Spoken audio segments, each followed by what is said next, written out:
don't believe in miracles. I always thought that life is what we make of it. But with Tim Bogdanov, it was different. It was as if the mountains themselves had conspired to bring us together, a chance encounter that turned into close friendship, and it was built on a shared passion for climbing. As we trekked together in the Everest region during my high altitude training, I felt the magic of the mountains all around us. And with Tim by my side, I felt invincible. His expertise and mastery of the mountains were truly awe-inspiring, and I knew I was in the presence of one of the greatest adventurers. Tim's boundless energy and his unshakable spirit have helped me push through my own limits and achieve what I once thought it was impossible. He's a true inspiration, and I feel privileged to call him a friend.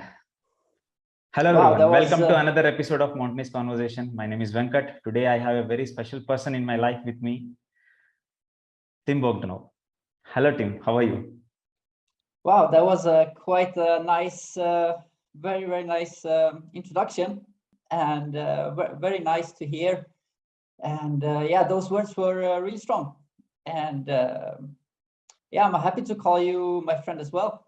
You know, following your journey and seeing your passion and drive and discipline and the work you put in to make it happen on the high mountains. You know, it's we need those people around us to make it happen, because in regular society and regular life, you just don't have those people around you. At least I don't, not all the time.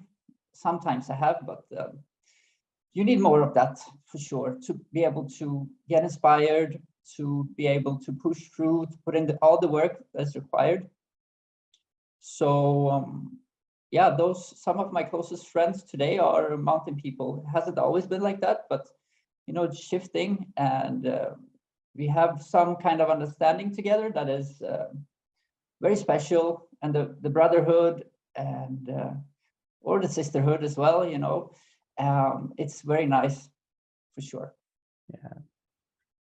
So if I remember this thing, how we met, the first thing. That's the randomness or coincidence, or it is the mountain call, whatever, we don't know. I was sitting on the front seat of the sumo and you were sitting on the back side. I thought you were a local guy. And after 100 kilometers of journey, we got down and then started discussing. And I saw you were so strong. My hand is thin and I see all the nerves coming out of your hand. You know, I feel like, wow, he's a strong man.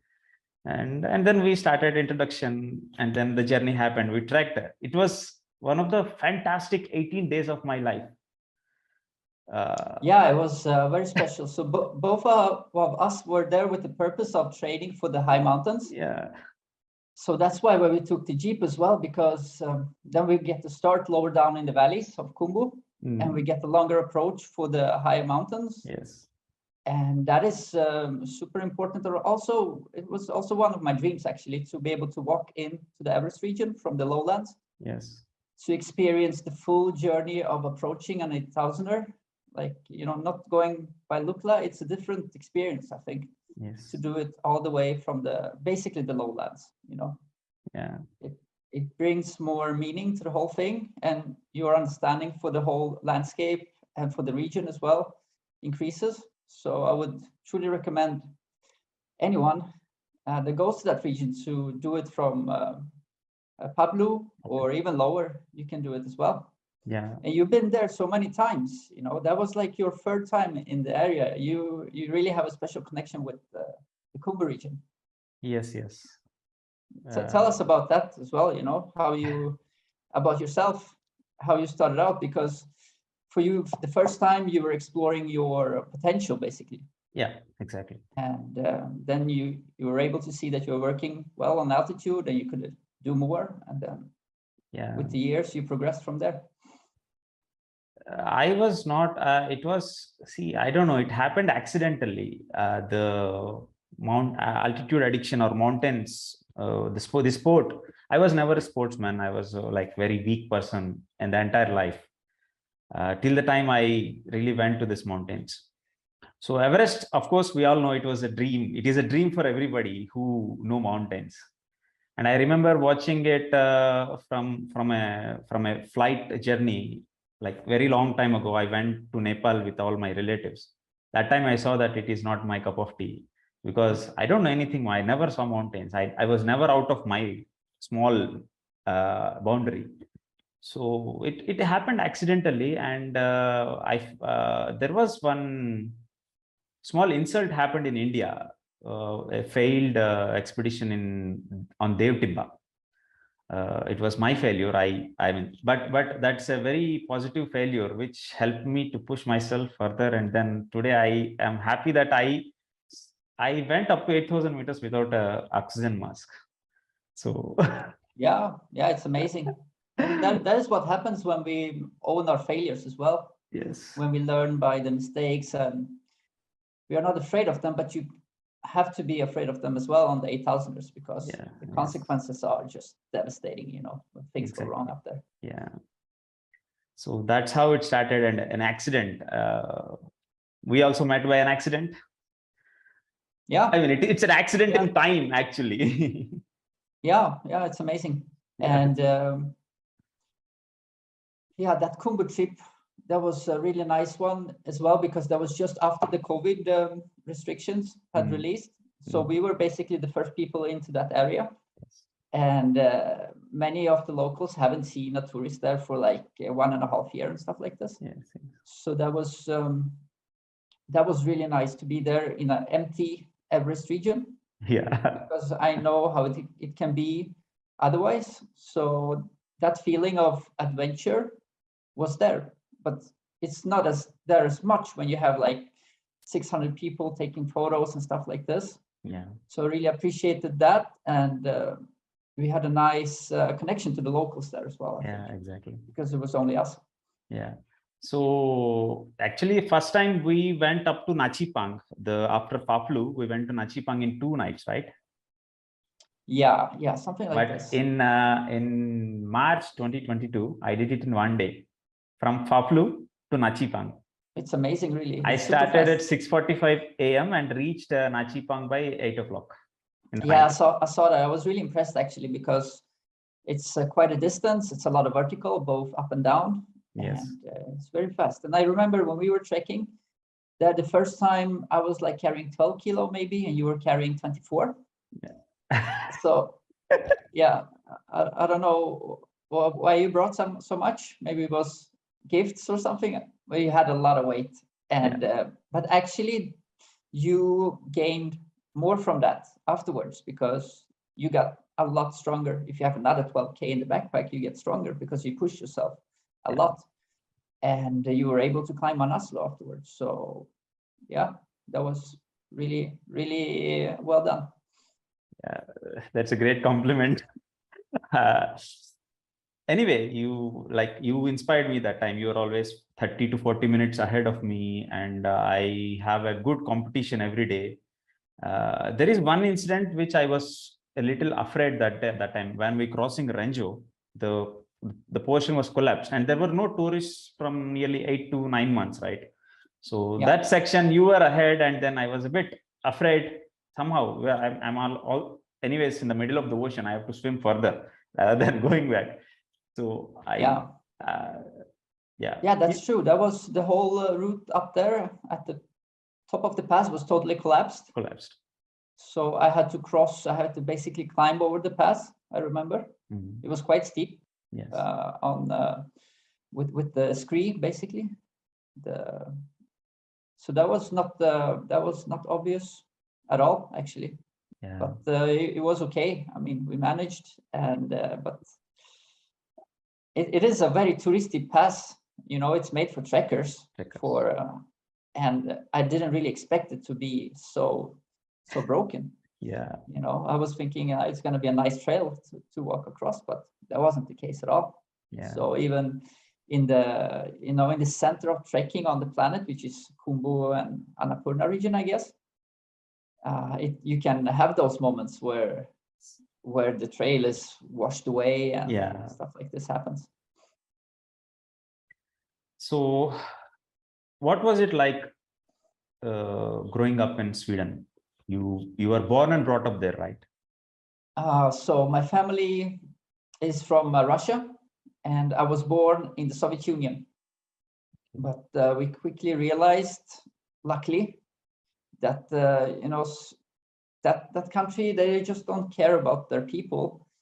They have a history of messing it up. When things go good for the people, something happens. Like now, for example, Russia had probably their best time since many 100 years, the last 10 years maybe. The economy and everything was growing. People got it better, but then now they started a war, and it just drastically destroys everything for the people.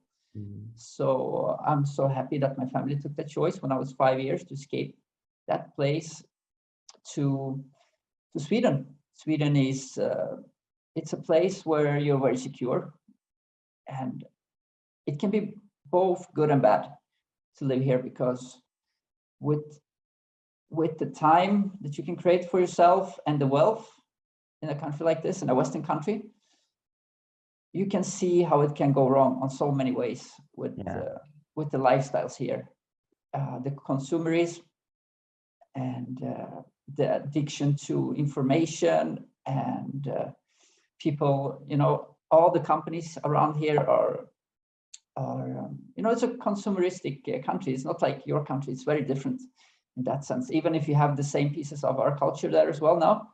But this culture can be both good and bad. That's why you need the discipline in your life, because otherwise you wouldn't have the freedom to live your life the way you want to. Okay.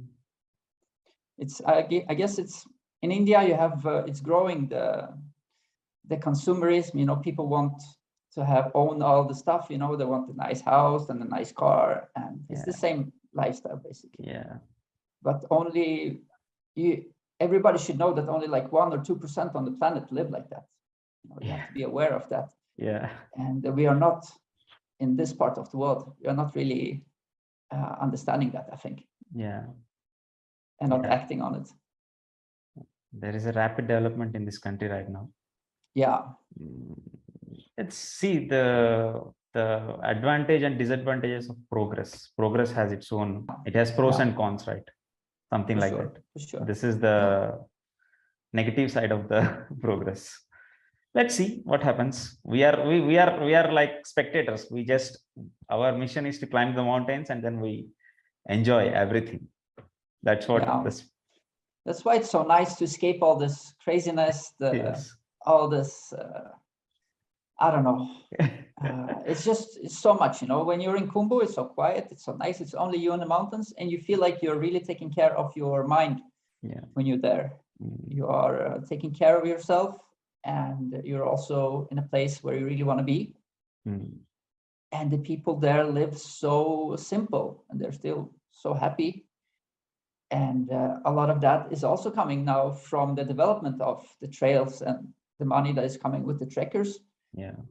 Which has, of course, the both sides to the coin, you can say.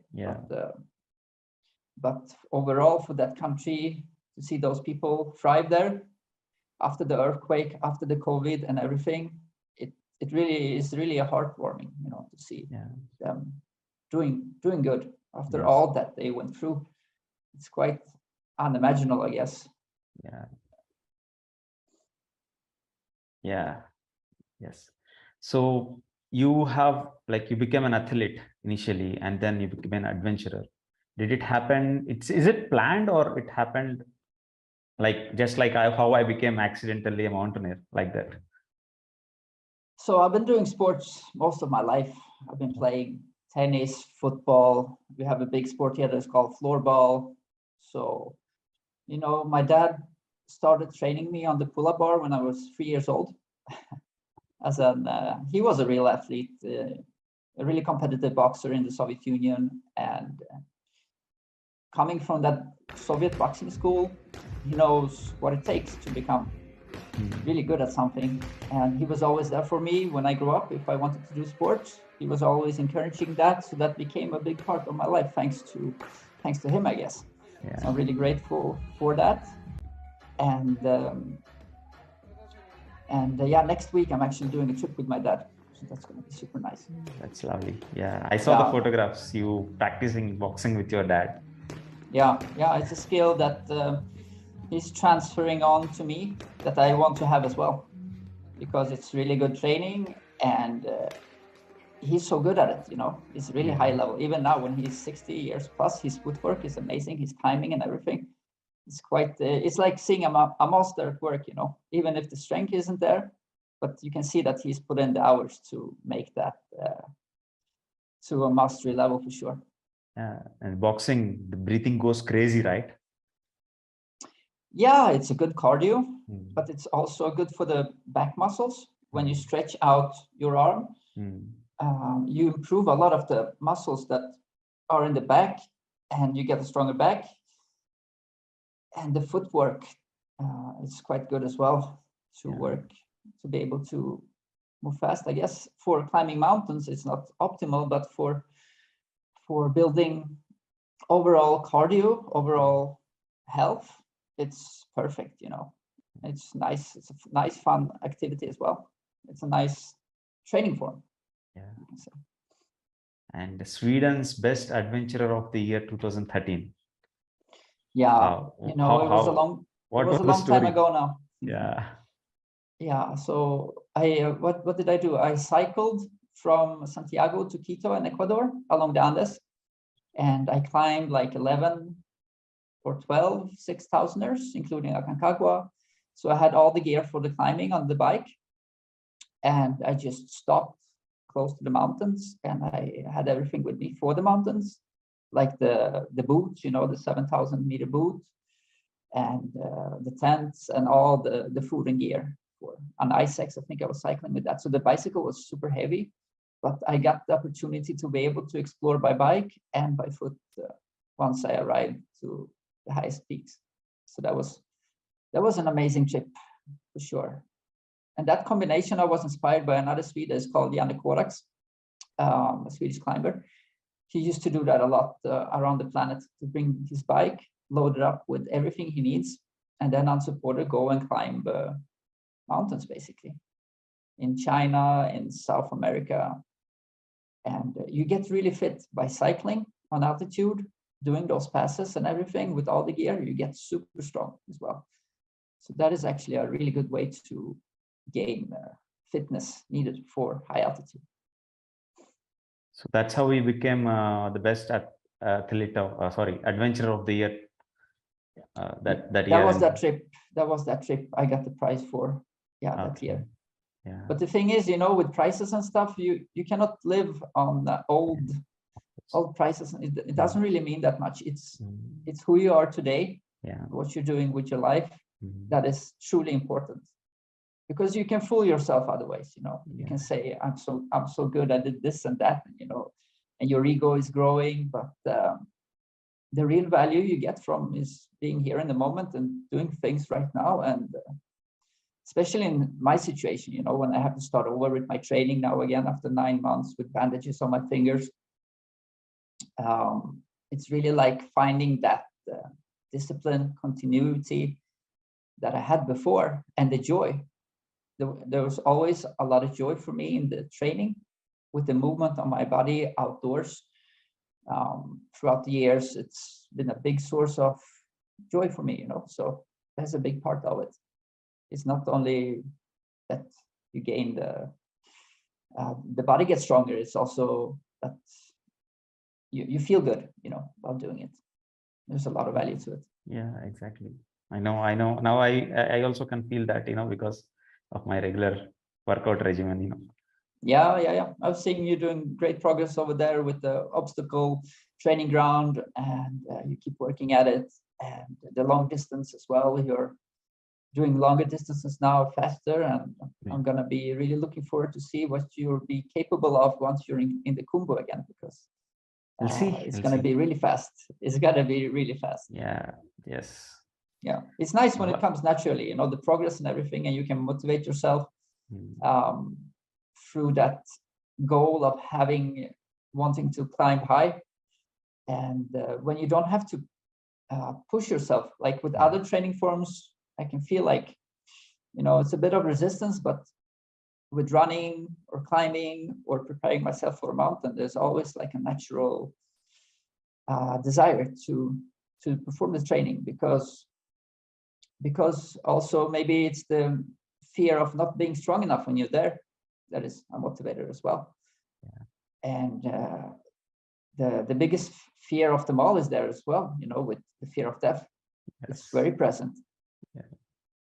Up there. So yeah. So that's how the cycling actually pushed you into mountaineering, or how you loved the mountains while cycling? So when I did my big trips on the bicycle, you know, I cycled from Sweden to China in 2007, 2008. And then I cycled around the Himalayas from Bangkok to Kathmandu, basically, around those parts through Pakistan and in North India as well. And during those tours, when you cycle the high passes, you're in the biggest mountains on the planet. You know, you really want to go and climb as well. So first time I did that was in outside of Iran. No, in Iran, outside of Tehran, the capital. There is a really nice volcano that is called Damavand, 5,600 meters. And volcanoes are good because usually there's not so many glaciers. The elevation is quite all right. So you don't really need to worry that much about falling down into crevasses and avalanche risk, depending on the time of the year when you're there. So there's a lot of upside to that if you want to try a high altitude. So we did that. We just rented some gear in a village outside, and we acclimatized for 2 nights at 4,000 meters. And then we went to the summit and back. Felt like zombies. Felt like, you know, first times you're on altitude, if you push too much, you're going to be really tired. You are going to be a bit slow, maybe a bit zombie mode. And it's very common for everybody, you know. So the first times you really have to take it slow, but that wasn't the case when we were up there. I was pushing for sure too much. And it's just very common, you know. We do that. I don't know why, but you learn throughout the years, you know. You have to slow down on the altitude, especially when you go really high up, because the consequences are just too much. Yeah, too much. Yes, yes. So we circled around the Himalayas. Complete. Yeah, so basically the full 1,500 miles. I not fully, because through Pakistan I was cycling around Nangba Parbat. And that's where I connected basically from east to west around the Himalayas. You can say Himalaya technically ends there. Yeah. And Karakoram and Hindu Kush is there as well. It's the meeting point close to Nangba Parbat. Nanga Parbat is the western anchor of the greater Himalaya, actually. Yeah, yeah. But you know, it's mountains and they go all the way up to China there. Yeah. If you really want to circumnavigate the whole mountain range, you would have to go all the way to Kazakhstan, you know. Yeah. Cycling in Tibet, and there were some police issues, all that. That's why I have asked about the full circle. Yeah. So I wanted to cycle the real Tibet, you know, Lhasa, and go to Everest and see all that as well from that side, from the Tibetan side, the real Tibet. But the real Tibet, what I learned, is also more than only the political Tibet, because the Tibetan people live outside. They live in Sichuan, they live in Qinghai, and they live across much broader area that is only the political Tibet. So when we were in Tibet illegally, because as a Westerner back then you couldn't go, we had to go in by night, and I wanted to try it, see if it was possible to travel there with the bike without getting in trouble. And the worst thing that can happen to you is that you get deported. Maybe they take your bike. So after the things that happened there in 2008 before the Olympics, I think there was a lot of people getting killed in Lhasa. They shut down the whole Tibet for Westerners, basically. And it became much harder to travel there.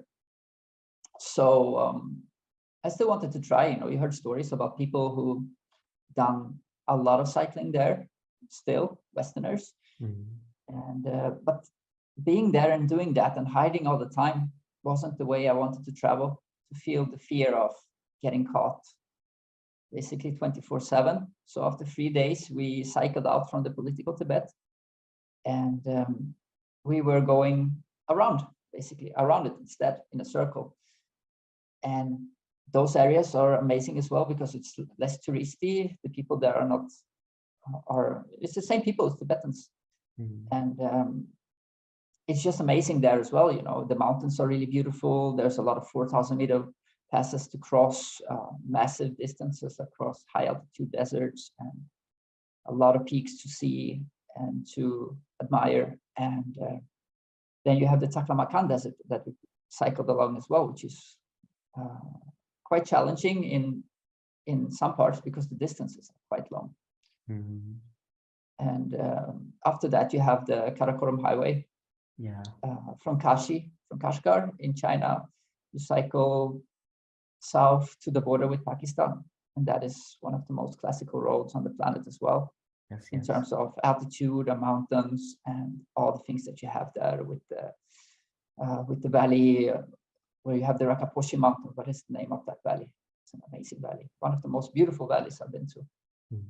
It's on that route as well. So yeah, and then later on, I was also in India, North India, through Jammu Kashmir. We went to Ladakh, cycled the line of control, basically the road that goes up there with Pakistan. Which is amazing area as well. You know, you have the 3,000, 4,000-meter passes there, and the Tibetan culture is coming back there as well, mixed with Muslims, and they live together really peacefully. And that was really interesting to see all that as well. And then you have all the 5,000-meter passes up there in Ladakh, around Leh. You can do like one day tour from Leh. You can do 5,300-meter pass or something like this. So there is a lot of high altitude cycling there, which is and was a big passion of mine, you know, to challenge myself with the bike and see what I could do as well on altitude with the bike. If you want, you know, throughout the years, the level rises through what you have knowledge to do. And, you know, you get to know your body, and you know that you can do something more difficult, you know, because you're ready. And that's what I've been doing with the bike. And that's what I wanted to do with the Himalayas on the bike, to really see the Himalayas from the saddle, you can say, and do the highest passes there. And to end it in Kathmandu is a really nice place to end a trip like that. It's kind of, I've never been to Nepal. That was my first time in Nepal. So to get to experience that cycling to Kathmandu was quite special as well, I would say. And I did the Annapurna circuit with the bike on that trip as well. With the bike, wow. Yeah, just, you know, you can do it really light. You don't have to carry a lot because of all the guest houses and stuff. So back then the road wasn't fully built around the circle. So you had to carry and push the bike a bit, or quite a lot. But, you know, after Muktinath, there is a really good road all the way to Pokhara, I guess. So that stretch was only like 2 days, you know. And the whole tour was like 6 days. Like, so you can do it quite fast. Exactly. Pokhara to Pokhara, maybe 6.5, 7 days. 7 days, That's been a fantastic. I mean, it's like I get goosebumps. So much of adventure. I mean, so much. How many countries you have traveled till now? It's like 75 countries now, or something like this. It's more than 75. Wow. I keep the statistics somewhere on my homepage. I haven't checked for a while, and I haven't been to any new countries for a while as well, because I've been going back right now to places where I want to do the mountain projects, because I feel right now I'm at a point in my life where I have the health to do it, and the ability and the time and everything surrounding it is just there right now. So it's a good time in my life to do the big mountains. And once I cannot do that anymore, or I won't, because it involves a lot of risk, I will go back maybe to cycle passes and do volcanoes and stuff, and easier things that I did before that I still enjoy, that you still get that feeling of being up on altitude, and you have all the views and stuff, and you're feeling that you're out and exploring new countries, new people, new nature experiences as well. 70 plus countries. That is very inspiring. I mean, I feel jealous now. I want to do it. And I have some building right now to do, building up, everything, all the muscles that that haven't been working for the last 9 months. It's going to be quite a project to get everything going again, building it up until it was before. But I'm super grateful that, I have all my toes left from Annapurna, which could have been a big issue for using the feet again, Yeah. But I'm super grateful for what I have left to perform things like trekking, running, cycling, because at one point when you have the black tissue on your toes, the necrotic tissue that you get from frostbite, from severe frostbite, you don't really know how much of the toe you're going to keep. And that is really scary, because once you start losing your foot, the balance gets off, and it's a massive recovery journey as well. And there is one woman right now that she had an accident almost simultaneously, a couple of weeks difference from mine in Alaska, Anna Puff on Instagram, that she had to amputate some toes because of frostbite. And we've been talking a lot because it's a very similar journey going through all this, from amputations. I should show my hand really, because it's a lot shorter. We'll come to that. Yeah. I have so many questions and to ask that particular incident. Okay. Yeah. So let's talk about Argentina. You climbed all the 10 highest volcanoes in the world, right? I climbed the 10 highest peaks in South America, or in all Americas. Yeah. And then I climbed the 10 highest volcanoes, because many of the top 10 is on the top 10 list, basically. So many of the highest peaks points in South America, or all of Americas, are volcanoes, which means that it's less crevasse risk, it's less risk for avalanches. There's no big glaciers over there, and during the right time of the season, you have good weather windows as well, because it can be quite windy up there, because it's a big high altitude desert, most of the high Andes. And of course it's varied from where in the Andes you climb, but the highest peaks are on the high plateau called the Puna, and it's between Chile and Argentina, stretches along those two countries. And you have some really nice concentrations there with 6,000 meter peaks, plus almost up to 7,000. And you can just climb one, and then next day you approach the other one, put up camp, and next day you climb one more, and then you can do like that for several weeks if you want to. It's so much there to do, and that's why I really enjoy that area, because it gives you the freedom to just pick and choose whatever you want to do there, and you can just carry your own gear and be by yourself and go explore. It's an amazing area where it's not so famous because it's a bit off, I guess. It's a bit hard to get there, but it's like being on another planet, basically, because the whole environment is very sterile. Nothing is growing up there. It's very like high altitude environment, real high altitude desert, you can say. It can be challenging finding water, and it's very remote feeling. It's a real adventurous feeling, because you have to, closest village is like 170 kilometers away, where you can get a shop, basically. And civilization is always maybe a couple of days away, I would say, if you really have to get out and escape, because there is no helicopters that will come in and rescue you. You have to be really self-dependent, and that's where I learned to trust myself in the mountains, basically, because I did the projects there myself. I've been out there camping above 5,000 meter, climbing 6,000 meter peaks, not seeing anybody for like 8 days, and just building that confidence and ability up in my body that it's okay, just trusting yourself.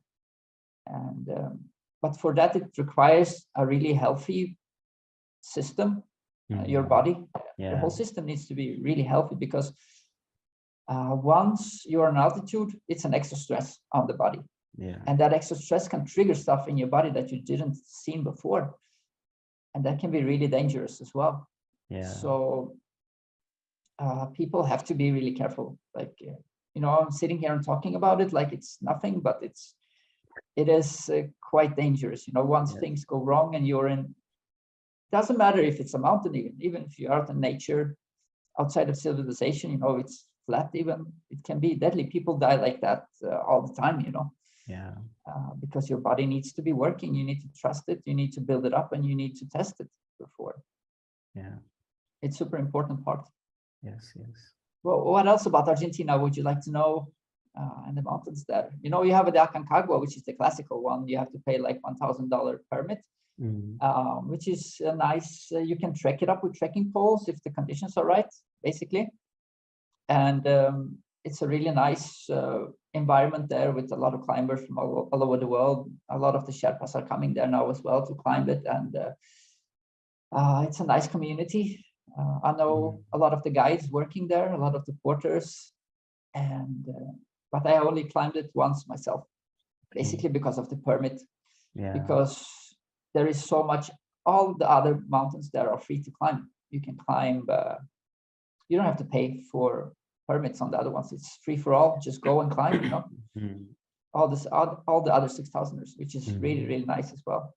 So it's not so bureaucratic, and I really enjoy that because it takes the bureaucracy of climbing high peaks can sometimes take away a lot of the joy, the commercialization of it, because it becomes this money machine, a tourist attraction, basically, sometimes. Yeah. What is the climatic weather difference in the Himalayas to the mountains in the Argentina? For me, because I'm doing a lot of stuff myself in Argentina, also with friends, but the majority of the climbs I've been doing myself, and I really enjoy that. And for that, I don't go there in the winter. I go there in our winter, which is basically right now. Right now would be a perfect time to be in Argentina and do the 6,000ers there. Usually I'm there. Last year when I had my birthday, one day ago, I was in Argentina training on altitude. And so now is the right time. December is good. So January, February, March can be really well. And really, the probability is just higher now that you get bad weather. There is never any guarantees. Still, the weather can be very irregular. It can be heavy snow, a lot of wind, especially on the Puna. The wind is a big issue because it comes from nowhere. It can rip a tent apart from just being no wind at all to massive wind that eats tents from nowhere. Yeah. So that is you learn to put your tent really, really well in that environment. The weather teaches you, because if you lose your tent, it's super dangerous. So you just cannot afford that. And so what else? Temperature wise, I would say I've been very lucky there. The last years I've been there, I had sun and the wind hasn't been so strong. So I've been able to do some really, for me, like some projects that I really value high. I've done one first, I think, connecting 3 6,000ers that nobody has done before, and coming out on the other side, doing a massive traverse up there, which is nice because you need the weather for that. You cannot do that if the weather is bad. There is no visibility. Basically, you're just going to be stuck in your tent, and that can happen as well, even during the season. Yeah. And during the winter, our summer, it's much colder for sure. Temperature drops, the winds are higher, and it's I don't know. It can be worse than the Himalayas in winter, I guess. The things I've seen probably the same from people doing stuff there. Then it can be really miserable, really tough for sure. Like everywhere, I guess. It's about timing, and for the timing, you need time. But people usually they don't have time. Yeah, that is a big issue, and you need to figure out how to work that, because if you really like mountains and want to spend a lot of time, you need to have the time to wait for the weather, to be patient. It's from the 8,000er from Manaslu, it's a classic waiting mountain, I guess, like all the 8,000ers. So you are friends with one of the Indian climber, late mountaineer, Mr. Malli Mastan Babu. Yeah, yeah. So you spoke about him when we were trekking in Yeah, the yeah, yeah. Himalayas. Yeah. Yeah, So Malli what was was, his connection with you? And I remember you saying you went to that mountain and gave a tribute to him also, right? yeah, the mountain where we lost him. Yeah. Because I was inspired by Malli to, he was on a project to climb all the 10 highest peaks of South America, or all Americas. And so that project, I was like, I can do that as well. I'm here.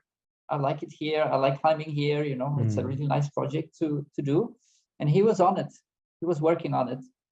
And I met him in the village, the last point of civilization, Fiambala, basically. And I just came down from the Ojos de Salado, the highest volcano on the planet, from the Argentinian side. And he was going to do it from the Chilean side, because there the approach is, you can approach the mountain closer with the car. So the climb is shorter. He didn't have that much time. So my climb was like 11 days in and out from the Argentinian side, because it's like 40, 50 kilometers approach to base camp on altitude. And so he invited me to join him, because it's always safer to be two on the mountain. And I get to know him. And I decided I would join him, because I was really curious about Ojos de Salado from that side as well, because it's a totally different volcano to climb. There's a bit more technical sections, and actually the summits are different as well. So there's one Argentinian summit and there is one Chilean summit. So if you summit both, there is no question you've been on the highest point. You know, nobody can question you. Yeah. Which is also nice to have that. Because in the mountain community, there's always people out there who wants to question your achievements, which is okay, because not everybody are true with their achievements either in this community, because up there is no judge, you know, nobody can see what you're doing. And so it's natural that there is a lot of people questioning your achievements. But anyway, 2 different summits, I decided to go with Malli, and Malli was on the mission to climb the 10 highest. And we managed to, from high camp at 5,900, to do it to the summit of 6,893 meters. Climbed mostly during the night. And I was on the summit first. And then I saw Malli was coming as well after, and I go down a bit, take a break with him, and then I go with him back to the summit, because he said, let's go up and he brought the camera. He wanted a photo with the Indian flag from the first Indian ascent of Ojos de Salado. So I did that for him. And it was nice to be part of Indian history a bit as well. You know, this was the first Indian ascent of the highest volcano on the planet.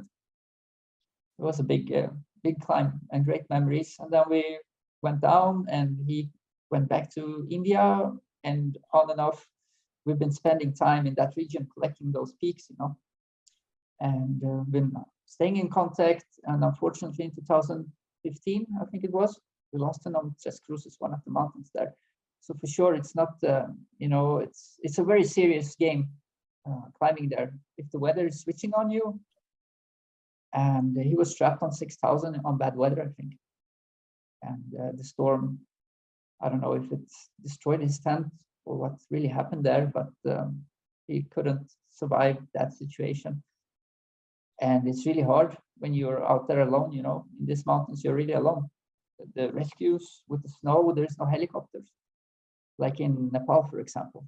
Yeah. So yeah, so as a tribute to him, I climbed that mountain a couple of years later and brought a letter from Johnson Reynoso, that is the legendary and our common friend, legendary mountaineer. That was one of the pioneers in the area. He wrote a letter to Malli, and I placed it on the summit.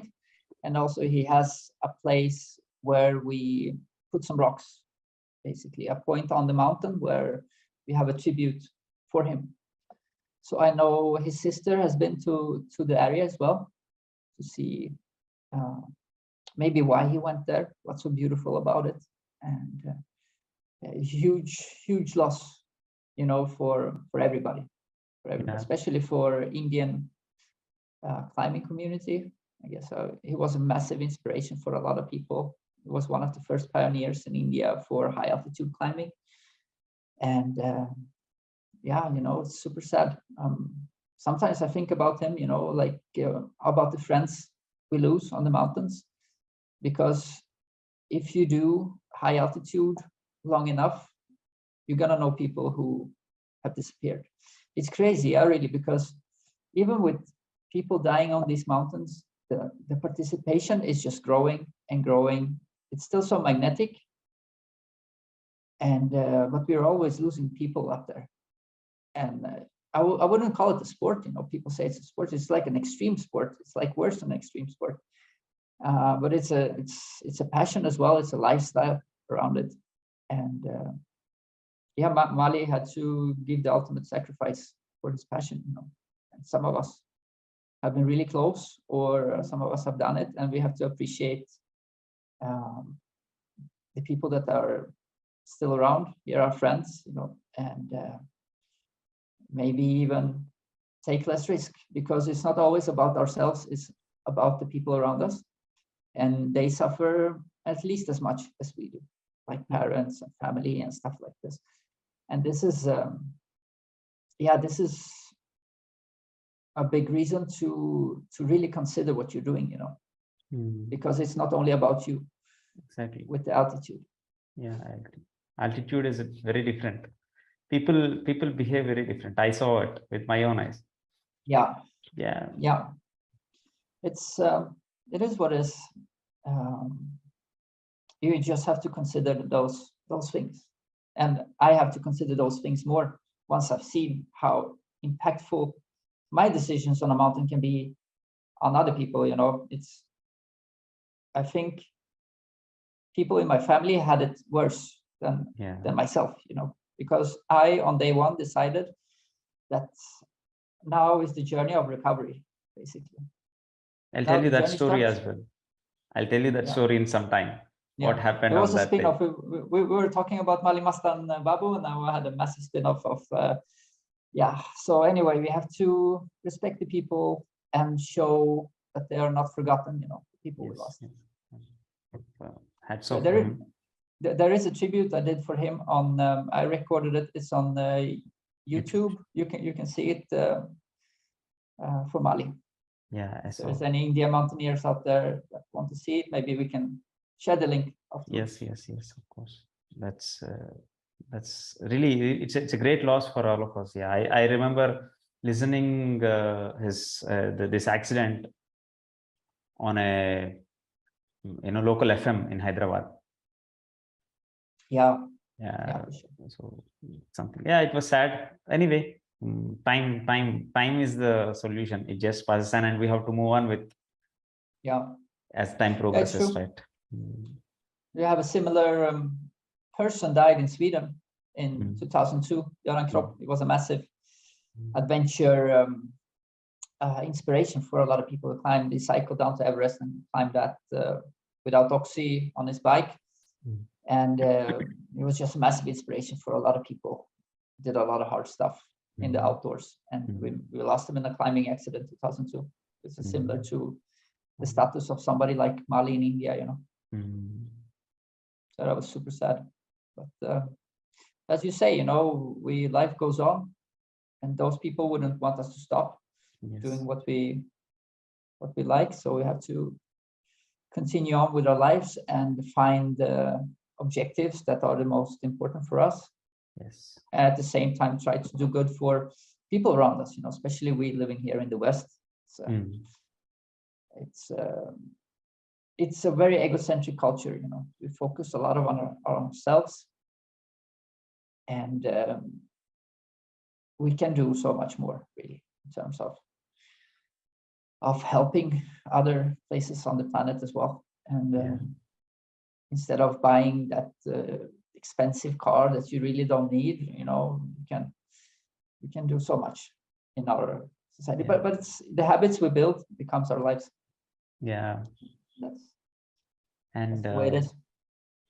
And coming to 8,000ers, your first 8,000er is Manaslu, right? Yeah, it was Manaslu back in 2018.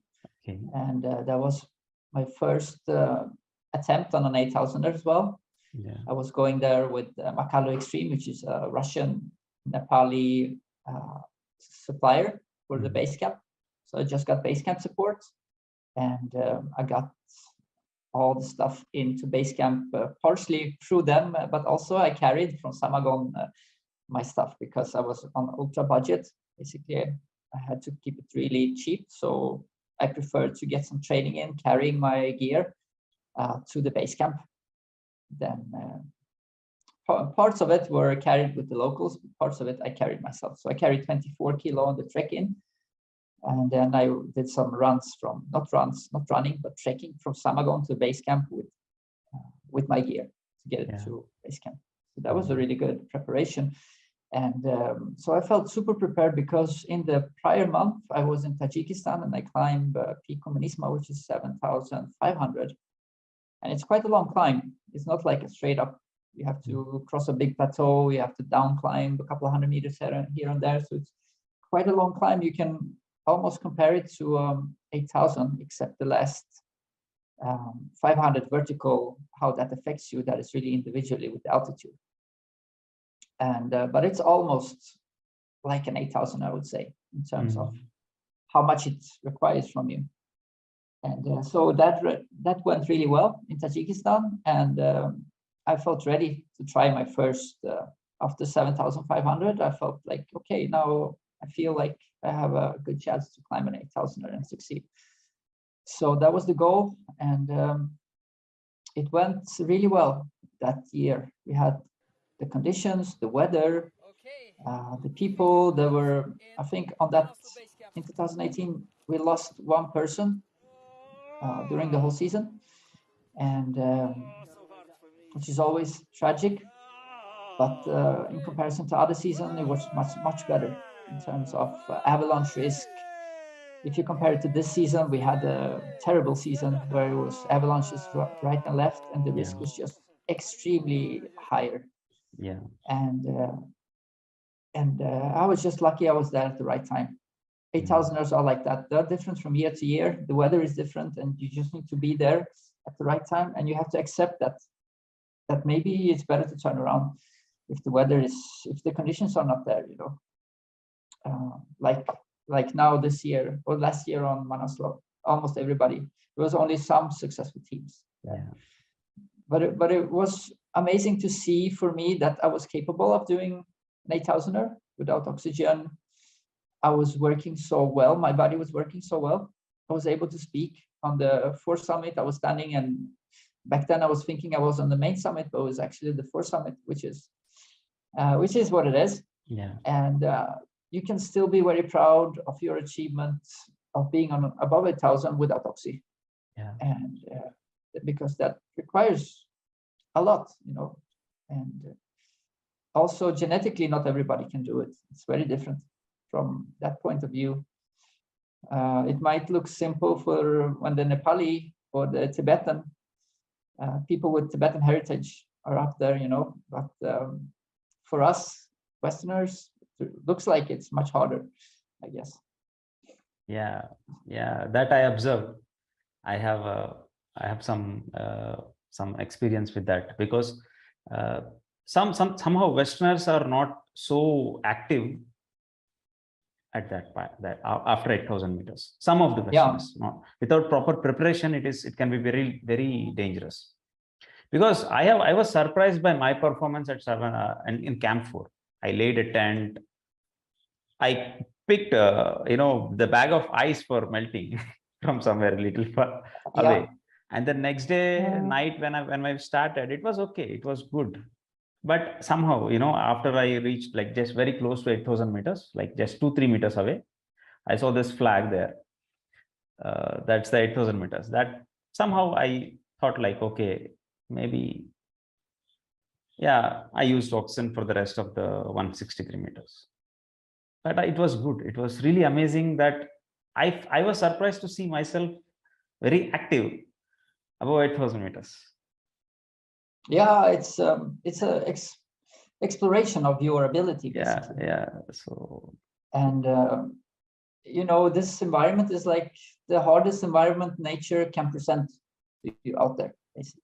With the thin air, how it affects your body, and with the cold, That combination is, I don't know, it's like one of the hardest things nature can throw at you, you know? Yeah. And you've been there and you had the right decision making to go through it all and come down again. Yeah. And it's like a puzzle, you know, everything has to fit to make it happen, you know. So it's quite, people who have done it can understand and relate to other people who have done it, you know, because it requires a lot. Yeah. It's not like, I don't know, can you compare it to? It's one of the hardest natural challenges out there. Exactly. Yeah, in 2021, when I climbed Manaslu, I was there in Manaslu, you were in Dhaulagiri. One casualty on 8,000 meters in 2021 in September, only one person, unfortunately. And the same day I was there, and there was this guy sitting below the camp, below somewhere. I thought like, okay, it's okay. But later we got to know that he passed away in his descent, not going up. So he was, something like that. It was very tragic, but 2022 was very quite a disastrous year on Manaslu. This year, 2022. 2022, sure. Very few summits, and then it was three people lost their lives.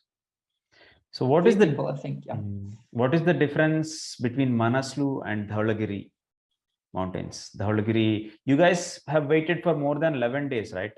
In the base camp for the weather to clear. Yeah, the weather was really bad in the beginning. So our window on the mountain became quite short. We didn't have, but we had some windows, and that was just enough for us to acclimatize on above 6,000, to sleep above 6,000 a couple of nights and come down, rest. And for the next window, we went for the summit push. The rope fixing team was leading the way, and rest of the climbers were like 1 day behind, basically. And so I actually had to help open up the trail from 6,600 meters to 7,000, something like this, because nobody was doing it, and I had to go up to high camp. So I had to open it up, you know, and the Sherpas are carrying so much on their backs, really, with their clients' gear, and I can understand that they don't want to open it, you know. When the rope fixing team, all of them is already above, you know, we had to open it. And so it happens, you know, that you have to help on these less commercial mountains, I guess, like Dhaulagiri and Annapurna. You have to contribute a bit more, maybe. On Manaslu, it's more, there's more people working with the route setting, opening up the route with the ropes and everything, because there's more climbers around. And so that is a small difference between the peaks. In terms of risk, I would say both has really a lot of avalanche risk, both Manaslu and Dhaulagiri. The risk is really high, especially if it's snowing. And so you need to wait for a couple of days at least before trying opening the route after snowfall. And even then you're exposed to avalanches, because you're exposed to massive slopes on both sides while you're climbing above the plateau on Dhaulagiri. And similar to Manaslu in terms of risk, I would say. All the 8,000ers are risky, but some of them have a bit more avalanche risk than others, and the weather is a bit different on some of them as well, the weather patterns.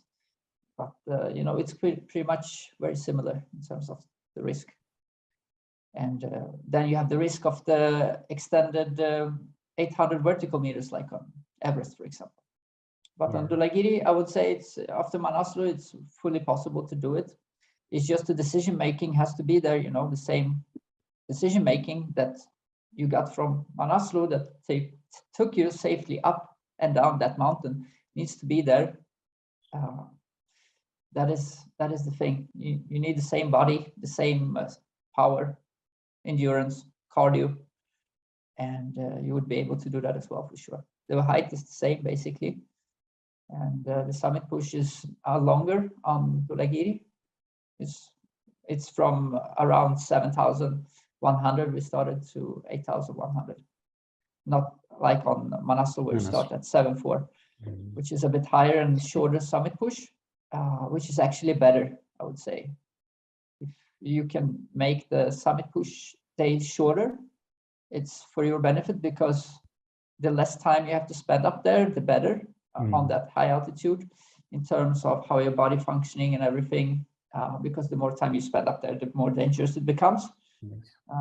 So I would say for the summit push, Manaslu is easier. Yes. Safer maybe a bit with the avalanche risk as well. Only for the summit push. And yeah, what else is there in comparison to bring up? There is a rocky section I have heard about. Rocky section at really high altitude, above 7,500 meters on Dhaulagiri. Dhaulagiri, there was no rocks. There was only snow. Okay. Snow and ice. It's quite steep in the end, so probably the part to the summit can be a bit rocky if there is not so much snow. But we had snow and ice conditions, a lot of snow. So that was a massive effort by the rope fixing team to open up the route for the last 500 vertical maybe. It was a lot of snow, and those guys were really, really strong working, opening up the route that year. Super impressive, really. If I would been there alone, I would have to turn around on 7,300, maybe 7,400, because I haven't gotten anywhere because of the snow, without Oxy. On Oxy, maybe I could have done a bit better. Yeah. So what is it with oxygen or without oxygen, especially? I really want to understand this thing, because people, but what is your opinion about this thing? I think for me, it's been about exploring my potential on the altitude, how I can perform. So a big part of it is the challenge with the altitude. That's why I've been taking so many years building up from 5,000 to 6,000, doing all those projects in South America to slowly build up my body to adapt and being adaptable to the high altitude.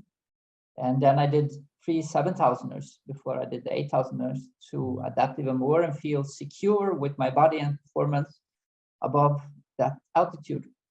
So I've taken the long road to explore altitude, because it's one of those things that makes the mountain, that is the main challenge of the mountain. Yeah. And Everest, they climbed without Oxy in the 70s, late 70s, 1978. And that's when they opened up the last barrier without Oxy, that you can climb to that altitude without, and you can manage, you can survive that. And I think that set the standard. And I like to honor those, the Polish Himalayan pioneers and Reinhold Messner's and their style a bit, because I don't want that we lose it, because it's a climbing style that is of the old ages. And I want that culture to live on, basically, because it's a very pure way of interacting with the mountain, experiencing the mountain, and you have to be, super honest with yourself, because the risks are much higher, and who you are as a person also defines the success you're gonna have. And it requires so much more, I would say, than climbing with Oxy. And nobody can say how people spend time on the mountain. You shouldn't be judging others, because it's a mountain. People are free to do whatever they want in nature, and I'm more happy that people are on the mountain challenging themselves. Even with Oxy, I would say it's an extreme sport because of the dangers involved with just being on an 8,000er. So it's just a different approach, and a bit of a tribute to the old generation that inspired me to start climbing, I guess. And I just don't want us to lose that. So I want to keep the tradition alive on the 8,000ers. And there's other levels, harder levels, as well. You can do a push from base camp up to the summit.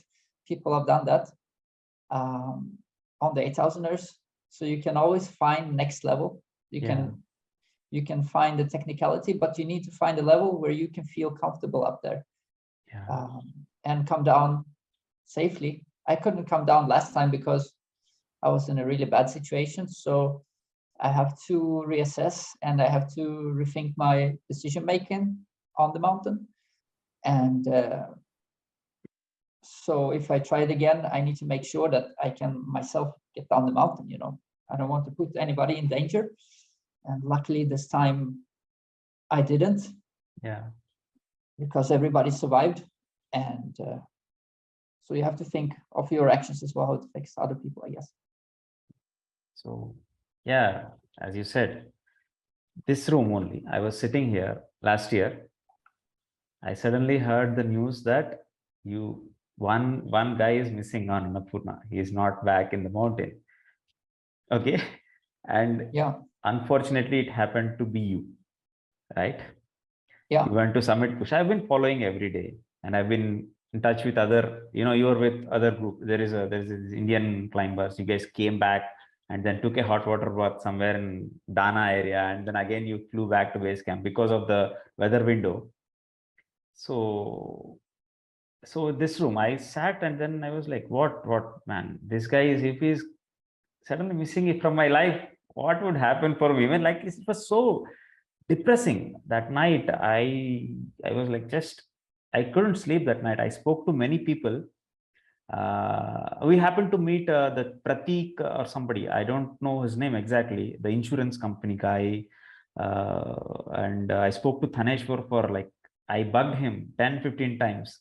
And then Anurag, we all came to conference, and then started how if he's stuck there, and then if nobody is going for rescue, we were talking to all the people, and then messaging to Dawa and messaging to all the Seven Summit people, all that. Somehow you managed. Yeah. I really appreciate it. That's really okay. Appreciate it. Yeah, you don't need to appreciate anything from it's different thing what I did, because I don't want you to die, man. You're dead. I want you alive, because this is my dream. After we came back from Kumbh region, if at all in my life, if at all in your life, Everest, I mean, of course, Everest will happen someday. I want to be with you on that mountain, because there is a special place, right? There is a special place for that mountain, and then there is a special place for that region with you. I want to do it. That was my thought process. So yeah, you were missing, and then it was so disturbing that night, and then I don't want you to die, and so many things are happening. And next day morning, after I think 24 hours later, they took a decision to send somebody, send the rescue helicopter. They were doing a renaissance, Rick, what's it called? They were up there with the heli first day after we spent a night out and looking, and it was so far away, the heli, so I wasn't waving or anything, so that it passed, and I was walking down that day, trying to find my camp. And so I wasn't really focused on the heli that much, because I was thinking maybe I can manage myself. Now if I get a rest, get a drink, some water, melt some water, get a couple hours of sleep, maybe I can continue down really, and push further. But my body was in such a terrible shape after all that time on altitude. I would probably have been able to, but I would have lost more of my fingers for sure if I continue to expose myself to the cold and the altitude another 24 hours. So I was very happy that they brought us down the next day, because I was ready to, I was preparing to start climbing down, but it would have costed more of my fingers doing all the work the work with the ropes and everything. And my fingers already, I couldn't even switch on the lighter for my stove because of the frostbite. So luckily I had matches to start the melting water inside my tent, Nepali matches. It saved a lot of my fingers as well, I guess, because I could melt the water and could start drinking, heating my body up, getting into the sleeping bag and everything. And so there was it was critical that they got me down with the heli because it saved a lot of my hands, basically. And the sooner I couldn't communicate with them because my radio switched frequency, I couldn't use it. It felt like, you know, everything that could go wrong went wrong, basically, on that day. Yeah. I lost an ice axe, I lost my GPS tracker. So many things went wrong. And that is because I was affected by the altitude, time, and the pressure shift in the weather once the bad weather was coming in. I think it's something with, because I've never experienced myself losing so much of my basically capacity, I think, overall, and my ability to think fast and take good decisions decreased dramatically. So that happened with the bad weather coming in. The pressure was shifting, and also standing still in the bad weather, not knowing where the route goes in the whiteout. Not moving on that altitude was also devastating for my overall condition for such a long time. I don't know how long we stayed there, but I got cold, and the blood flow in the body is not the same as you're moving. So it affects your mind as well. And then after that, the hallucinations start coming. And I see people on the mountain, like rescue workers, coming up. They didn't existed. And then I see further on, as we could start descending in the afternoon, once the weather cleared, luckily it did. And I did see tents, like 2 camps. I was thinking it's my camp, the first one, but I went to it, luckily following the main route. I didn't deviate from the trail, and just following, trying to stay on the main trail. Even if I saw the tents somewhere in the distance, that was a really good decision. That in the darkness, my visibility was worse because of the darkness, but also because of the altitude. I was thinking, now I'm thinking maybe I had signs of lighter high altitude sickness, maybe in my head, because my visibility was bad, or it might have been because of the sunglasses. I had to take them off in the snowstorm. So my visibility wasn't working, and the camps I was hallucinating was not there when I arrived. So basically at one point I started climbing up the mountain again because I was thinking I missed the camp at night. Camped down and you went up again. Yeah. Wow. Yeah, at 7,200 I started climbing maybe 100 vertical again, because I was thinking they switched the lights off. You know, everybody had arrived, everybody went to sleep, and I somehow missed the camp on the way down. And that was because of the hallucinations. And at one point, you know, the longer the night goes, the more tired I become. I had to say to myself that I have to spend the night out because this is not working. What I'm doing is just getting more and more dangerous. And I'm not getting any results with finding my camp. And then in the next day, the weather would be, I would have the visibility, and I would have my sight back, hopefully. So I could actually see better. I could see, but it was bad. You know, it was like, it was a bit foggy view, I would say. I couldn't really see far into the distance. I could see the rope and everything. And I'm really happy that actually my body was working well enough so I could deal with the rope work and clip in and all that I was kind of going by automatic action in my subconscious mind, you know, at the state I was in. That was really important. And unfortunately, I didn't hallucinate something extraordinary, because then I would realize I was hallucinating. Like I could have hallucinated bats, like Andrew Locke did that on Everest. He recognized he was hallucinating on 8,700 and went down. But I couldn't recognize, because everything I was seeing that my mind created that I wanted to see was actually things that could have been there. So that was a big factor to why it went as it did, and I had to spend the night out. because it wasn't safe for me to travel on that mountain, on that steep terrain, dealing with the ropes when my mind was not working properly well, I would say. Yeah. Please show your fingers. Yeah. So this is the result of Annapurna, I guess. You know, in comparison to the damage, the summit doesn't really mean anything more. And in comparison to being alive, 8,000 meter project doesn't mean that much, you know. I'm more happy that I'm alive than I would have been to summit all 14 without oxy, I guess. Because of the things I went through on that mountain and came out of it alive. A lot of people have died in similar situations on 8,000ers. And it was not only me this time, it was actually, there were 3 heli rescues. And Gianpaolo from Italy shared a similar fate to me on that mountain as well. He had to even spend 2 nights outside on above 7,000 somewhere. He didn't find his way back to camp. And that is one of the most incredible surviving stories of all time on the 8,000ers, because he didn't have a shelter, he didn't have water, he didn't have anything. But they could get him out in time with the heli and save his life.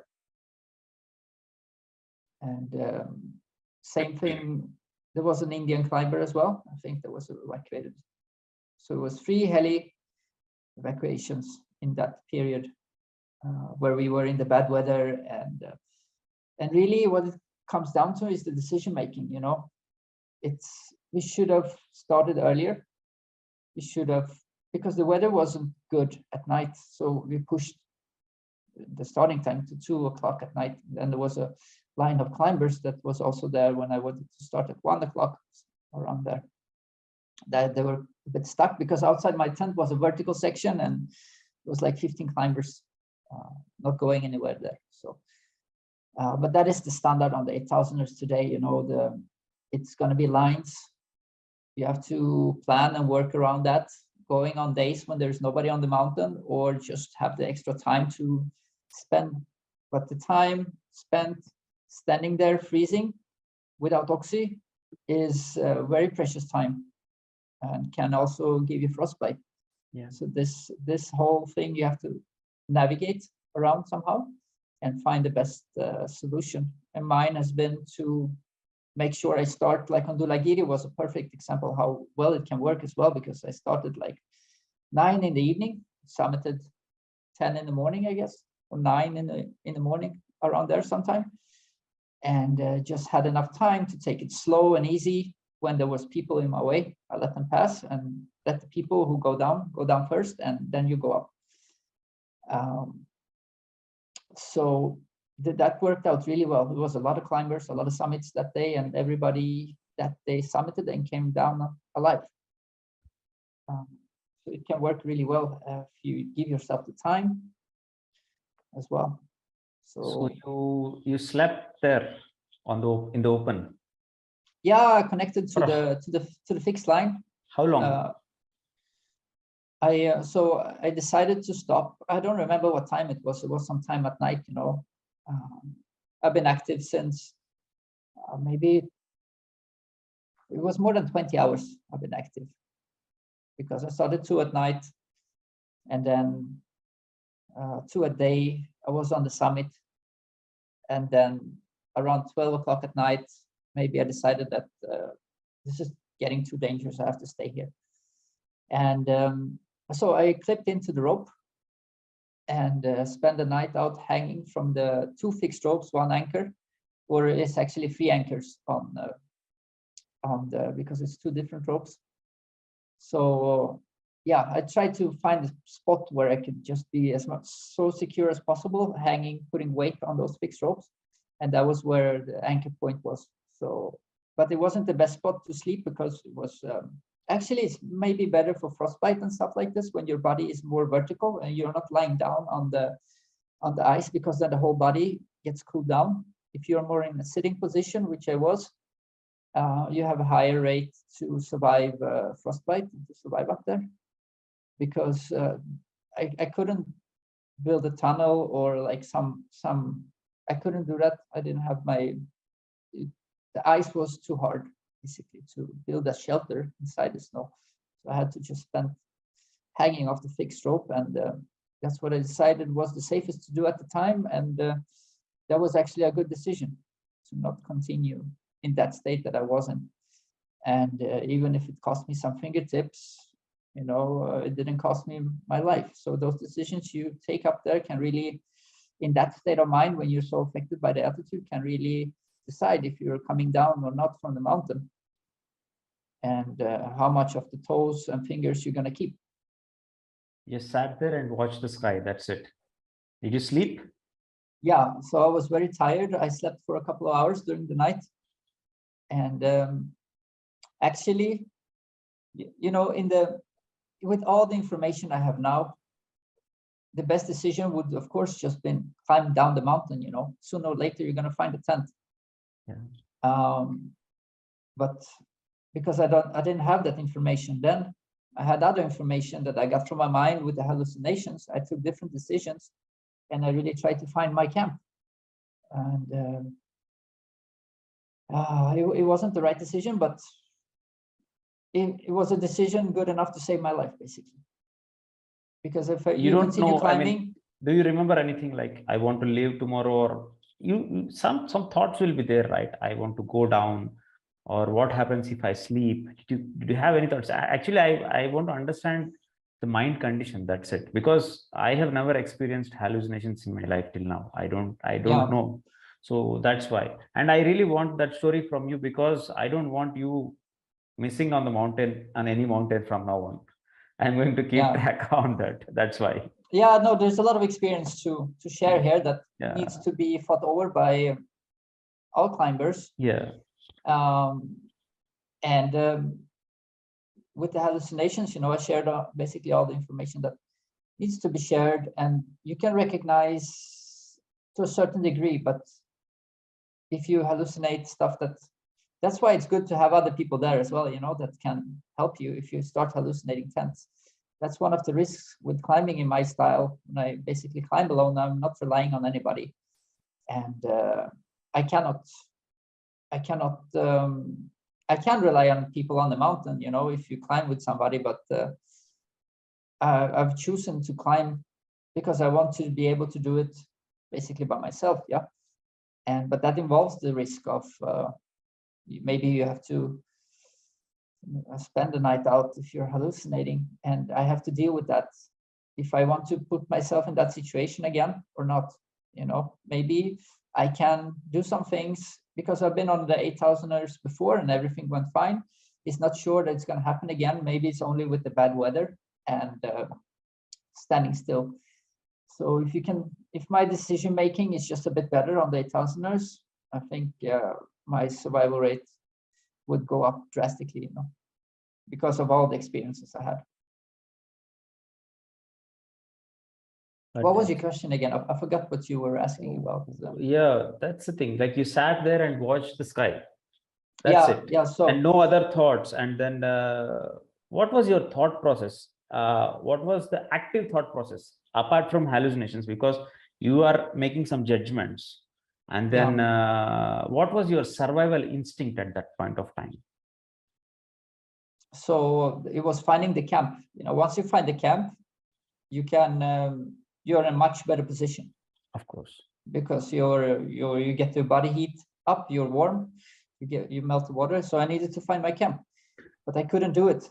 So that was frustrating, and I just took the decision, I'm going to wait here, and tomorrow I'm going to continue, not knowing the consequences of the frostbite. I knew the consequences for spending a night out can be quite dramatic, on the body parts. What was happening in your mind?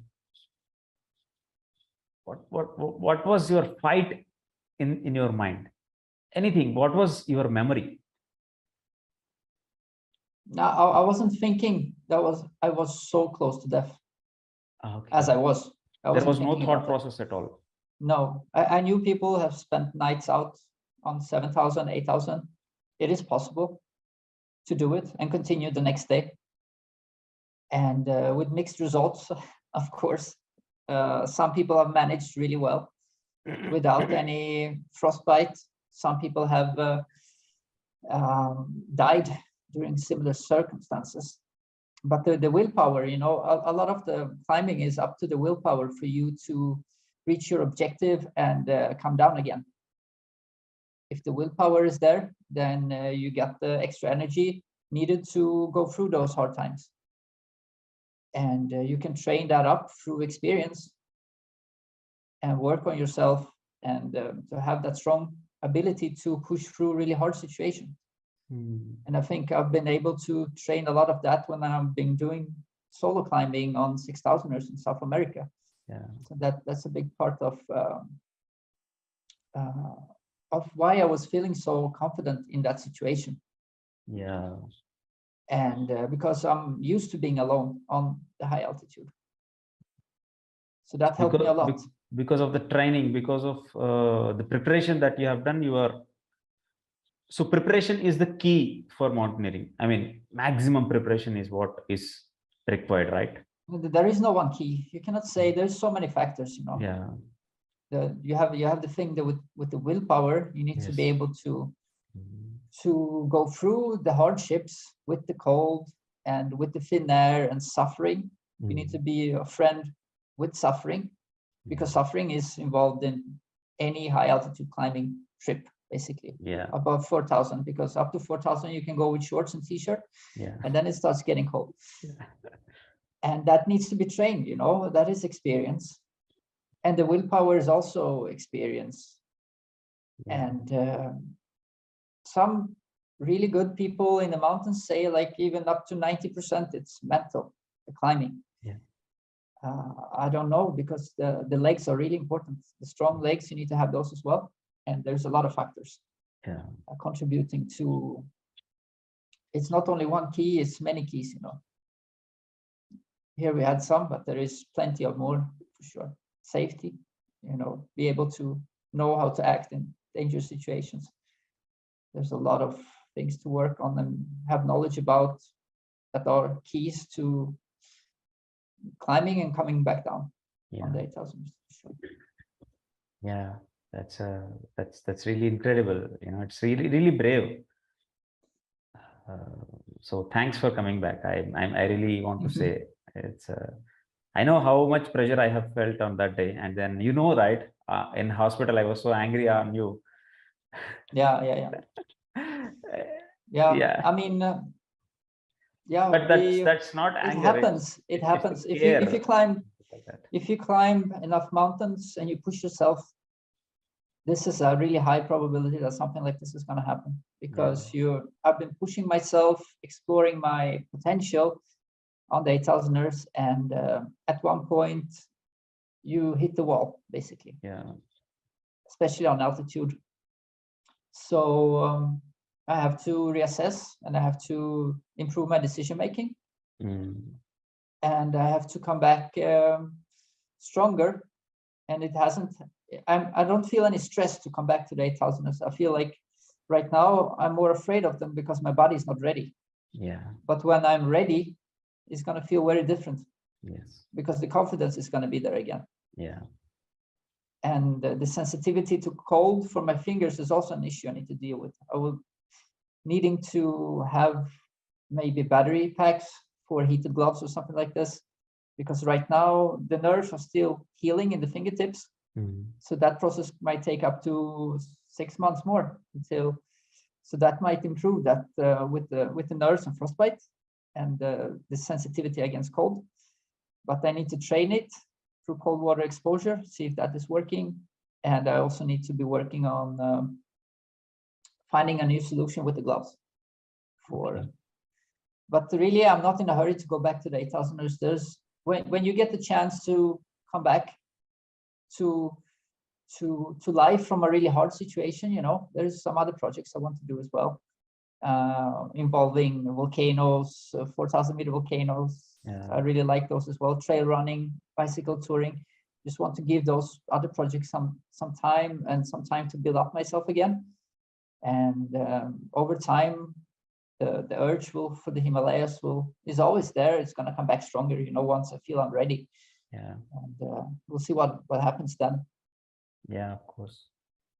Yeah, no stress. I don't feel any stress, like I need to prove for myself I climb an 8,000er this year, something like this, because now I've been so close to death that I really want to do some other projects as well. Yeah. Before I even put myself close to a situation like that on an 8,000er again, because it involves a lot of risks, and maybe even I don't do it because of how other people would feel in my family if something happened to me again. Putting those people through that a second time would be, maybe it's not worth it. So I really need to consider how I'm going to spend my time. If I have to do it, I have to be super ultra prepared, So it's really, it's not even, it's more in the future. I don't know. I have to think about that, and I have to clear that with the people that are around me, And what about you? I don't know. I want to be ready. I want to be ready tomorrow. Like, it's not only climbing, but it's about fitness. I really want to get stronger now. I want to do that real bodybuilding, because I was like, I'm working on my cardio. Running now 21 kilometers or 25 kilometers is okay for me. It's not, I don't feel like it's too hard like that. Yeah. But it is now I feel like I want to do something really like that not bulky. I want to get that lean, chiseled body, all that stuff. Smart. Yeah. The thing is, for the optimal body for the altitude is like the Nepali body. I would say exactly. The small, those guys they're quite thin, and they don't have a lot of muscle, because muscle eats oxygen as well. You need more oxygen in the body with more muscle. So the strongest guys usually are quite small, I would say, on altitude. Yeah. I haven't seen any bodybuilders perform well climbing without oxy, only with oxy. I've seen really big people, but even you need like more oxygen for those guys. Exactly. Yes. Like a couple more bottles for all the muscle to get the oxygen. So, it's a balance. I think a functional body is important for life in general, to be able to not get injuries from everyday life. Yeah. So I'm training a lot for that. I'm training for the mountains, and I'm training to keep my body mass as I grow older, because that affects aging as well. Yeah. So there's really a lot of benefits why you should lift weights, or lift your own body weight, or do calisthenics or climbing. There's a lot of answers right there, why it's so beneficial. Seen over a lifetime is like one of the best investments you can do for yourself, I think. Yeah. And so what are the recovery exercises that you're doing right now? From the frostbite? I got this one today. So this is a fingerboard. It's for training the fingers. Okay. You put the ropes up on somewhere on a pull-up bar or something. So it looks like this. Okay. And it's for strengthening. I'm going to start working with it today. I just got it today, actually. I'm super happy with it. And you can also separate it in the middle, so you can lift weights from the ground with your fingers. So you can, I'm going to bring it to the gym, and I'm going to start training my fingers to come back to climbing, basically, because right now my grip is really weak in comparison to what it was. I can still do like 4 pull-ups or chins. In comparison to the average person, they cannot do 1 even in my country, I would say. And that exercise is very crucial. It's a very base exercise for me to be able to do, because it's a lot of back, and it's the connection between the arm and the body. It's all those 6 muscles that connect.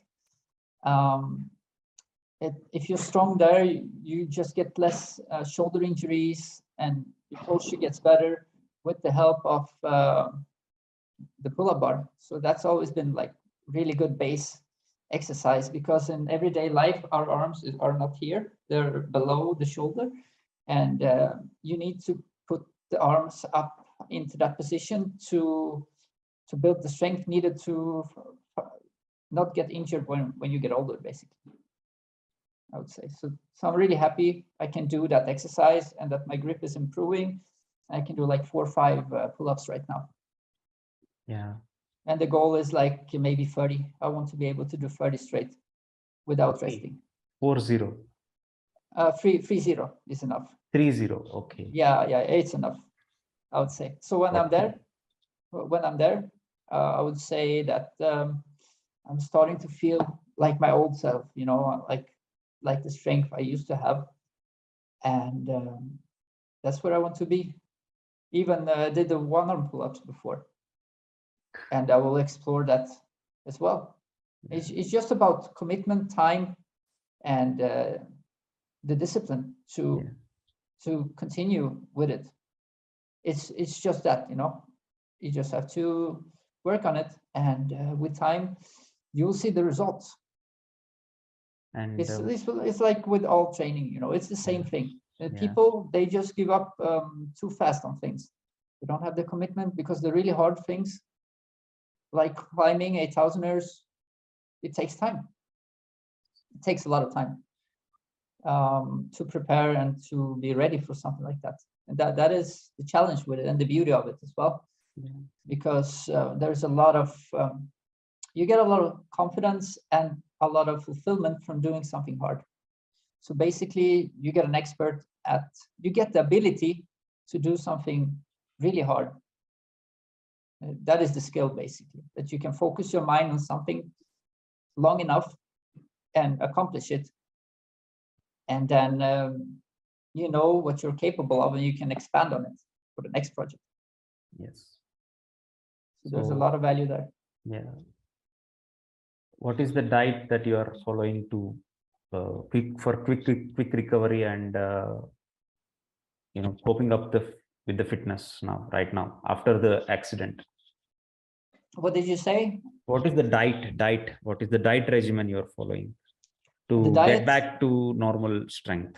Because are you using any supplements, or because I also need some suggestions for better diet to improve strength, I got some good advice from you as well. Yeah. But I didn't get the Septilin, I think it's called. Yeah, Septilin. Himalayan supplement. I haven't gotten that yet.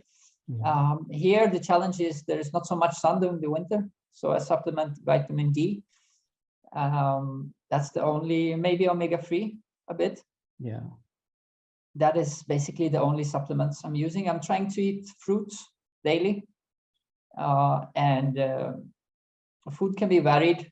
And because of my absence from training during my healing period for my fingers, I have drastically reduced my intake of food, because I'm not active anymore. I cannot have the same. When you stop training, you still have the same urge to get as much food as you did before, but you have to say no to that, because otherwise you're just gonna put on fat, and your body is not gonna be ready once you want to start training again. So I've done everything I can to be ready to start training again. So my diet has been on average, maximum 2 meals a day, basically, with a fasting schedule of 12 to 16 hours in between meals, something like this, at least once daily. So that have helped me keeping me lean, and just being aware that, you know, the energy you take in needs to, you need to do something with it. If you don't, I haven't been able to, I don't need that energy. So it's been to find that balance, you know, to not gain an unnecessary weight during this time. And I've tried being vegan, vegetarian, and but since I was a child, we always eat meat. And I think for the average person, you know, the diet that they had grown up with is going to be the diet that suits them best. And if you're born and raised vegetarian, it's going to be that works best, you know. because your body is used to it. It's very individual, there's a lot of diets that are being sold to people and so on, but I think you really have to figure out what works best for you because it's super individual. Yeah. And you have to try, So it's the same with altitude, I guess. If you want to go there, you have to try, but you have to go there and explore your own potential and what works best for you, what you can eat up there, and how you need to be able to sleep, and all those things. It's about that journey, taking that journey. Exactly. Yeah. So yeah, more or less same thing happening in my diet as well. It's like very simple, very 2 meals a day, something like that.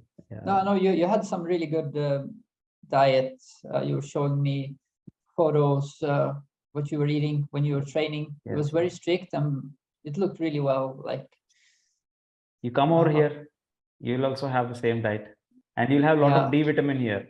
I think you should come here for training. I have a very good academy here, and then. Yeah, I know. I will someday. And the diet we had in Kubu is working really well as well. I think for the high altitude, the average Nepali diet with the dal bhat and the momos and everything, especially the dal bhat, I think it's very, very vegetarian, but very, I would say, a lot of energy, good energy that works really well with my body and on altitude. So they have really figured out what works over there. Yeah, dal bhat power, 24-hour, no toilet, no shower. Yeah, exactly. It was the saying. Yeah, I'm super happy for that. That works really well. The food culture in Nepal, that works personally for me really well in the mountains. I like it. I enjoy it. The body works well on it, and Indian cuisine is not that far off, I guess. Yeah, it's more or less similar, but different, because India is mixed. It's like so many different tastes in short distances, because it's like so many cultures, religions, etc. Yeah. But anyway, if at all it happens, if you're here, I will make sure you will eat some of the very, very authentic countryside food of India. I need the aloo gobi. A good aloo gobi. Aloo gobi, but in the place where I come from, the South India, aloo gobi is not a combination at all. We don't eat aloo gobi at all. Oh, right. Yeah, there is. We have a different. Well, what about chana masala? No chana masala also. No chana masala. That's a good vegan meal. Yeah, but chana and I mean, we use these chickpeas and in different combination, but not chana masala. Yeah, okay. Well, what's the name of the other one? The dal makhani. Dal makhani is also not there. We use yellow dal. Okay, so sorry, I cannot join you down because there. It's not. You don't have dal makhani. You have no chana masala, no aloo gobi. No, it's like that. But it's the dal makhani, that black dal or the black gram, I eat every day. Yeah. In a different. Nice. It's a diet, but it is not dal makhani. See, because of the diversity in this country, we have different food habits. No, just joking. But what you have experienced is more of the northern part of Indian food. Yeah. But South has a different food styles. Yeah. Yeah, no, I know we have, I cycled parts of India, northern parts, and food was amazing. Yeah. It was so nice to enjoy the Indian food, mostly veggie, but even like butter chicken and stuff like this. It was so good. So that's a reason as well. I have to come back to India and visit you someday. Yeah, come. I will take you to places where you will never even dream of. I mean, you have never heard of something like that. We could go to the north parts as well and explore maybe doing some trekking and just to have a look at what's it called, the Nanda Devi, the 7,800. Yes, 7,900. Just to have a look. Yeah, Nanda I've never seen that mountain, so that would be nice. Yeah. I went because every 6 months I'll go for at least 4 to 5 months. I'll go for a high altitude training because I want to keep my lungs exposed to cold air. So I've Yeah. been exploring some of the tough mountains or some of tough trailing, trekking trails actually, That's unexplored perfect. places. Yeah. So, You live on the right side of the planet for sure. but You're I live lucky. far away from the mountains. Huh? Yeah. Yeah. Going But to the still, mountains is a big project for me. It's like yeah. around 2000 kilometers from here. Yeah. It's like, wow. It's like crossing the whole country of Sweden. Yeah, something like that. But anyway, see, where there is a will, there is a way, right? Simple. Yeah. Yeah. And then it has become very easy for me over a period of time now going to the mountains. It was a quick plan. Tonight I decide, tomorrow morning I'll just go to the mountains. That's it. It's That like is so that. nice. Yeah. It's nice to have that kind of freedom to be able to do that. That is very valuable for sure. Yes, exactly. So I think this discussion will go on and on because Yeah, of I think we have to we have to wind up quit now because people won't have the energy to watch it all. I think Yeah. some will. Hmm. I want to say congratulations to everybody who made it through this far in our conversation. Yeah. And write a comment below if you have made it through all this marathon about the big and high mountains that we've been talking about. And yeah, smash the like button for your channel as well. This is not the only conversation. You had a nice conversation with Surjo as well. There was a lot of value coming out of that as well. And it's been great to follow him as well and see how he developed the courage and the strength and everything to be able to climb a mountain like Manaslu as well. Yeah. So yeah, it's nice to have the community of people supporting each other, doing projects and inspiring each other for sure. Yeah. So smash the like. Yeah, of everybody. course. Yeah. One just give a a message for me. What is your message for me for fitness level to keep up my brain stronger, mind stronger? I want to be strong like you because you are a very like inspirational guy in my life. Something that you will tell me so that I will use it to get brave. So I mean, for you, I think your fitness level is higher than mine right now because you've been keeping up with your training, and I had a break. So I want to see. It would be cool to see you more on the pull-ups, doing more pull-ups. Yeah. And maybe if you could do like work your way up to 15 pull-ups, that would be really cool to see for sure. Yeah. That is a project that requires some time and dedication. And I mean, you're at the training ground. You should have a pull-up bar over there at the obstacle course. So keep working on that because you're gonna feel your back and everything is gonna get stronger, and it's gonna help you with climbing obstacles or climbing mountains as well, and avoid injuries as well. So that is what I'm aiming at now as well, you know, with my training, to be able to come back and build my grip up and put my body weight on my hands again. So I would highly recommend that. And when you accomplish it, it's going to be a nice feeling to see that you did it as well. Yeah. So actually, that's not only for you. That can be a challenge for everybody watching this as well. You know, just share your progress on the pull-ups and share the video once you've done 15. And I'm going to be very proud of you. Yeah, I'll keep that in mind, and I'll really work hard for that from now. Yes. How many can you do now? Do you train any? Yeah, 8. Perfect. Oh, so it's halfway, yeah. It's halfway. 8 I can do. More than 8, the last 2, the 10 will be a bit difficult, and then cheating. The last 2 will be cheating only. Yeah. 8 comes properly. After that, it's cheating. The nice thing with pull-ups is that you can see progress quite clearly. You just have to do it, and then the progress is there. It's a quite simple exercise, you know, and it's a nice way to build yourself up, to start building up yourself.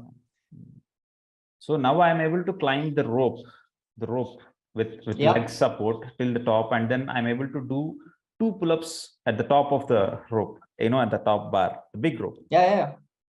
Super. That's great. And then down climb the rope as well, no? Yeah, you climb up and down. I'm working on that. Yeah. Yeah, down climb I just slide slowly, but I want to do it with my hands actually. Yeah, you have the the grip strength, it's good for the grip strength for sure, the rope, and also in climbing, a lot of times you have to isolate your arm here, and then you work with the other one. Yeah. And that is a similar exercise too, because you're strong in that position. It's beneficial for climbing as well, for sure. Yeah. And yeah, but you know, on the 8,000ers, it's not as much with your upper body always. It helps you with the balance, carrying the backpack, but you don't always have to be so strong technically with the fingers. It's not as important as the legs, because legs do most of the work on the 8,000ers. It's only when you do more difficult stuff. If you don't climb fixed ropes, you climb with ice access and more vertical stuff by yourself, then of course it's a crucial skill. But for the average 8,000-meter climber, the legs are the most important part. Yeah. Basically, overall full body strength is required, because mountaineering, we use every part, every muscle of your body, and then more stronger mind. Yeah. You cannot afford any weaknesses, really. Yeah. There cannot be any weaknesses in your body, like, and the sickness also. The sickness can be a weakness that potentially can kill you up there, you know. Yeah. And that is also really tricky, because usually in base camp, you spend a lot of time with a lot of people sitting in the same dining tent, and there's always somebody coughing, and your immune system needs to be strong enough to handle that as well. Yeah. And that requires also its effort to build up the immune system. Yeah. And so that's also one of those things that are crucial, you know. It's one of the keys you were talking about, you know. All right, I think we need to leave the people here. Leave the people here. Yeah, I need to go to training as well. I'm going to go to the gym. Okay. So do some pull-ups. Yeah. So what can I say? It is really fantastic. I mean, I'm really happy to see you online, and I really wish to meet you in person, and then one day maybe we'll go to Bali and then do the volcano climbing. I was dreaming of it. You said after Annapurna, I want to go to Indonesia. So I want to come with you that time last year. Yeah. But anyway, it will happen someday soon.